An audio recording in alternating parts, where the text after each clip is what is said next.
En los últimos días, algunas voces, tanto en redes cuanto en ciertos medios de comunicación, tratan de comparar la situación de la vocal suplente de la Judicatura, Alexandra Villasís, con lo que en su momento le pasó al doctor Álvaro Román Márquez, que era vocal suplente de la presidencia del Consejo de la Judicatura, a quien la Corte Constitucional le dio parcialmente la razón con una resolución y él estuvo encargado poco tiempo de la presidencia, hasta que finalmente se eligió un presidente titular en un proceso del Consejo de Participación Ciudadana y Control Social.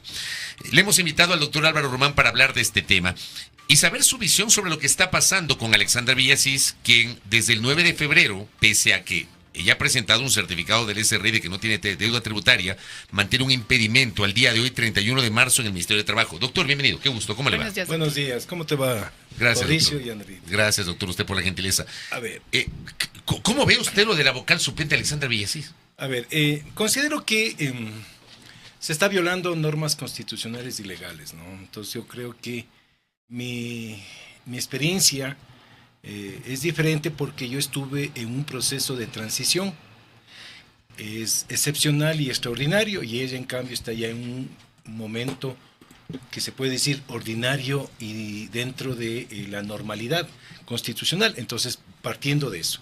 Entonces, a mí me eligieron el Consejo de Participación Ciudadana transitorio, no viniendo de la terna de, ese es el otro elemento, no viniendo de la terna de la Nacional, sino de la terna de la Fiscalía General, y por lo tanto en la sentencia, cuando así a mí me demandé mediante acción de protección y mediante la violación del derecho a la seguridad jurídica, la Corte Constitucional me determinó que yo no podía ser presidente titular y por ese motivo me dejó siempre como suplente, y cuando yo asumía podía ser presidente temporal. Pero era lo que correspondía, por su origen. Claro, estamos... Usted no venía de la vertiente de la Corte Nacional. Usted siempre estuvo consciente de eso. Estuve siempre consciente y estábamos acogiéndonos a eso. Yo recordaba y recordaba que yo tuve una reunión el día 3 de febrero con los vocales Fausto Murillo y Juan José Murillo, y justamente ellos me preguntaban si yo aspiraba a ser titular o quedarme como suplente. Yo le decía que sí, que no había problema y que hay que decir al doctor Iván Saquicela que mande la terna. Entonces, esos son los antecedentes para que se demuestre que yo nunca estuve buscando la presidencia como a veces se dice, ¿no? Y en cambio, el ámbito donde se desarrolla ahora la situación de la abogada y magíster Alexandra Villasís es diferente. Ella viene de la terna de la Nacional, tiene que subir, tiene que titularizarse. ¿Por qué? Porque ya no hay el presidente Mario Godoy, que fue destituido por la Asamblea, y por lo mismo el impedimento que tú lo habías dicho, Fabricio, desapareció con una resolución de la jueza, ya que la resolución es de inmediata aplicación. Ampliación y aclaración no detienen la ejecutoría. Del habeas data. Del habeas data. Es que puede haber una situación, pensemos que había un recurso de apelación. Y ese recurso de apelación, la decisión que ya da la jueza mediante verbal y por escrito, tiene que cumplirse en forma inmediata. Entonces, la orden al ministro de Trabajo era inmediato y él tenía que haber levantado ya la inhabilidad. Por eso es que vemos todo lo que está pasando actualmente. Y al levantarse la inhabilidad, ¿cuál era el proceso? Es decir, ¿el Pleno del Consejo de la Judicatura tiene que conocer eso? ¿Cuál es el proceso? No, el proceso tenía que la doctora Villasís activarse y ella presentar una solicitud. ¿Para qué? Lo mismo que me pasó a mí, por ejemplo, con el caso Wilman Terán. Wilman Terán había sido detenido el 18, me parece, o el 14, me parece. El 16 de diciembre. Del 2024, del 2023. Entonces, en ese momento no había un presidente de la Judicatura, porque así daba, ¿no? Entonces yo el día lunes presenté una solicitud al director general para que él se active y me haga todo el trámite administrativo interno para yo poder asumir la presidencia. Es decir, es solo un trámite administrativo interno, no tendría que conocerlo el Pleno del Consejo de la Judicatura. Es que la doctora Villasís ya está posesionada por la Asamblea. Acuérdese que ella fue designada. Enviaron la terna del Consejo de Participación Ciudadana, la posesionó la Asamblea Nacional, ella ya está posesionada. Entonces ella ya puede ejercer directamente el cargo, es decir, ella no es que tiene que estar cada rato activándose la posesión. No, ella ya está posesionada. Y ella terminaría, por ejemplo, en el 31, el 2031 su periodo. Entonces, por ese motivo solamente es un trámite administrativo. ¿Qué pasaría en ese momento? Ella se activaría, entraría al edificio y el economista Larco deja de ser presidente ya dejó de ser presidente automáticamente con la resolución de la jueza. O sea que todas las sesiones en donde él ha presidido a partir de esta resolución de la jueza, la sentencia de la jueza, son digamos, tendría o todos los documentos que él ha firmado como presidente encargado. El problema es que como aparentemente no se ha dejado sin efecto la resolución de encargo. Exactamente. Entonces se entiende siempre la legalidad y la legitimidad de las actuaciones. El tema es que hay un incumplimiento de un habeas data, que creo que eso es lo de fondo. Es lo de fondo. Ahora, yo le pregunto a usted, ¿y por qué es importante escucharle? Porque algunos opinadores han asumido en estos últimos días, créame que yo estoy sorprendido de la facilidad e incluso la ligereza con la que se tratan de posicionar determinadas narrativas. Entonces dicen que si finalmente Alexandra Villasís, en su condición de vocal suplente, asume la presidencia de la Judicatura, seguirá siendo suplente y el Consejo de Participación Ciudadana tendrá que pedirle a la Corte Nacional la terna para elegir al presidente titular, emulando esta sentencia que le dio la razón parcialmente a usted de la Corte Constitucional. Por eso yo le preguntaba, ¿es equiparable esta situación de la vocal suplente Villasís con la situación del vocal suplente Román en su momento? No, no es equiparable. Como ya le había dicho, él está ya en un proceso de ordinario, ya no extraordinario, que era mi... El suyo era extraordinario. Claro. En el caso de la doctora Villasís, al ser ella suplente, proveniendo de la vertiente de la Corte Nacional, sí, ella se puede principalizar definitivamente. Definitivamente. ¿Por qué? Porque se aplican las normas, ya no el dictamen interpretativo, por ejemplo, que en mi época... Claro, que lo emitió la Corte Constitucional. Solamente se aplica el 179 y el 262 del Código Orgánico. Hay quienes dicen, en cambio, hablando de esto que usted señala, de estas normas, que la norma solo habla del encargo y no habla de la principalización definitiva. ¿Es así o es una interpretación forzada? A ver, el problema es que dice claramente que a falta del titular, a falta del presidente titular, digamos en ausencia y en inhabilidad. ¿Y la inhabilidad cuál es? La destitución. Entonces, Mario Godoy entró en la inhabilidad, ¿por qué? Por destitución. Entonces, en ese momento le sucederá su alterno, dice. Entonces, ¿qué significa eso? Sucederá en forma definitiva, claro. La interpretación que hacen estos pseudos constitucionalistas es justamente porque creen que encontrar 5 patas o encontrar un elemento de penumbra en la interpretación, en las palabras, ¿no? Pero si dice por ausencia, ausencia o por inhabilidad, esas dos condiciones o presupuestos de la norma justamente le establecen que le sucederá. ¿A quién?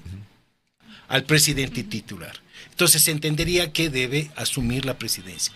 No es equiparable, porque ahí viene, para mi condición o para los conjueces de la Corte Nacional. Es que yo estoy de acuerdo con usted, sin ser abogado, créame, usted es el abogado, pero solamente revisando no hay equivalencias. No hay equivalencias. El tema es que en la discusión pública genera una equivalencia para tratar de forzar una interpretación que desde mi punto de vista no corresponde. Claro, pero yo pienso que ahorita el Consejo de Participación Ciudadana, más que hacer la interpretación o seguir la interpretación, se está yendo por la inhabilidad de la doctora. Porque tiene impedimento para ocupar un cargo público. Como hay esa inhabilidad permanente, entonces, ¿qué están pasando? Está pasando que como no puede ser ya titular tampoco, la voy a elegir titular y suplente. Ese es la maniobra. ¿No es clarísimo? Sí. Es clarísimo. Por eso mantiene la inhabilidad desde el 9 de febrero y no le levantan. Y no le va a levantar. Es impúdico lo que hace Burbano, ¿no? Lo que hace Burbano, lo que hace Fantoni, lo que hace Marcos Rodríguez, ¿no? Porque todos, yo creo que... ¿Hay una colusión, usted cree, entre el propio Consejo de la Judicatura? Porque hay que recordar que el 9 de febrero, creo que fue el director de la época nacional general del Consejo de la Judicatura, envía 2 comunicaciones al Consejo de Participación Ciudadana, se activa el Consejo de Participación Ciudadana, se activa la Corte Nacional de Justicia y se activa el Ministerio de Trabajo. ¿Usted cree que hay una colusión entre estos organismos? Y verá, solo le pongo un elemento más. lo que dijo y aclara la presidenta Villasís, que ¿cuál es el procedimiento? Que si tenía la inhabilidad, hay un reglamento interno del Consejo de la Judicatura que le da 30 días para solucionar esa inhabilidad. Es decir, yo como director general no tenía que activar ni mandar la petición al Consejo de Participación Ciudadana. Lo que tenía que hacer al funcionario es decirle, vea, usted tiene esta inhabilidad. La inhabilidad es una cuestión que puede usted subsanar. Lo que usted hemos conversado. Puede ser en 48 horas, en 24, en una semana. Puede solucionar. Entonces le dan 30 días, el reglamento del Consejo de la Judicatura le da 30 días para solucionar. Y ahí se posesiona. Entonces, si yo quiero aplicar la normativa interna del Consejo, entonces ese era el mecanismo. No mandar 1 hora antes o 2 horas antes que le comunicaron a la vocal suplente, presidente titular, Alexandra Villasís, el director general ya le envía al Consejo de Participación Ciudadana y manteniendo, imagínense, que en ese momento la señora Janet Vinuesa, que era la directora de Talento Humano, también tenía inhabilidad. Ahora, ¿qué puede pasar por incumplir esta orden judicial? ¿Cuál es esa consecuencia? A ver, los mecanismos, hay 2 mecanismos. El ámbito constitucional es que la jueza de la doctora Viviana Pila, me parece que es, ella tiene que hacer requerimientos permanentes al señor Burbano para que cumpla con la resolución. Entonces tendrá que coaccionarlo, decirle en 48 horas, 24, le voy a multar. Ya cuando vea que no hay cómo cumplir, él la tiene que enviar a la Corte Constitucional para que se haga el seguimiento de este incumplimiento y solo la Corte podrá destituirlo. A raíz de ahí, yo creo yo, que se configura el delito de incumplimiento de orden de autoridad competente.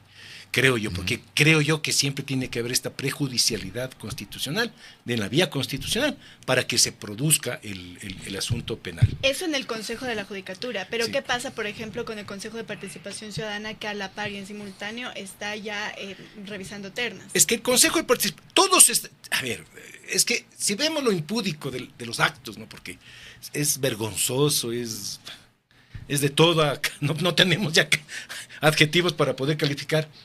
Ellos deberían, ¿qué hacer? La señora abogada Alexandra Villasís ya les comunica como ciudadano, les entrega copias. ¿Qué tenía que haber hecho la autoridad? Por ejemplo, Marcos Rodríguez, Fantoni, el mismo Consejo de la Judicatura. Por lo menos para yo tener un elemento y poder resolver de mejor manera, debía haberle oficiado a la institución, es decir, vea jueza, hágame el favor, comuníqueme si existe alguna sentencia. Esa es la prudencia. Y más aún del presidente de la Corte Nacional, que él, desde que dio su primer discurso, ¿no es cierto? ¿Cuál fue el discurso que él se dio? La independencia judicial. Entonces, cuando él, como, digamos, se llena la boca de la independencia judicial, en ese momento, ¿qué hace? Él mismo está rompiendo la independencia judicial cuando no cumple una sentencia de una jueza inferior. Y entonces, ¿qué tenía que haber hecho? Prudencia. Un juez nacional no solamente aplica la ley, es el que más sabe, el acuerdo de cierre, es el que mantiene. Por eso se llama jurisprudencia, dictar con prudencia las decisiones. Entonces, por ese motivo, yo creo que Marco Rodríguez es parte de esta colusión que habla Fabricio, y creo que estamos viendo una cosa de los hechos consumados. Doctor, sí, y es la típica en el Ecuador de los hechos consumados. Doctor, lo último. O lo que se dice de las situaciones, como dice la Corte, consolidadas. Consolidadas. Totalmente. Oiga, cambiado de término. Lo último. Si se incumple la habeas data como está ocurriendo en este momento, hablamos de incumplimiento de un dictamen de una autoridad competente. ¿Esta autoridad puede destituir a quien incumple o no es así? No, ya, como ya te había dicho anteriormente, solo la Corte Constitucional. Pero el juez no puede, la jueza no puede. No puede. Ya, eso es lo que le quería preguntar. No. Porque claro, se me vino a la mente a propósito de su reflexión lo que ya hizo la Corte Constitucional con el caso de los consejeros del Consejo de Participación Ciudadana. La Corte sí tiene esa atribución cuando no se cumple su sentencia. Claro. Pero un juez de primera instancia no puede hacer. No puede. Esa parte quería Claro, que quede porque claro. además de mi caso, la Corte Constitucional se dictó una sentencia de mérito y hizo seguimiento de su propia sentencia, y como los consejeros, Hernán Ulloa y, por ejemplo, está actualmente el señor Rosero, ¿no? Con mi sentencia, el señor Rosero, que es actual consejero de participación, fue destituido. Él fue destituido con mi sentencia. David Rosero. Claro. Entonces, él ya sabe lo que es incumplir una sentencia. Lo que pasa que ahora está del lado correcto de la historia. Correcto. Doctor, gracias por el tiempo. Gracias, doctor. Álvaro Román Márquez, que ha estado con nosotros, expresidente encargado del Consejo de la Judicatura, su postura y su visión crítica de lo que está pasando con el caso de Alexandra Villasís.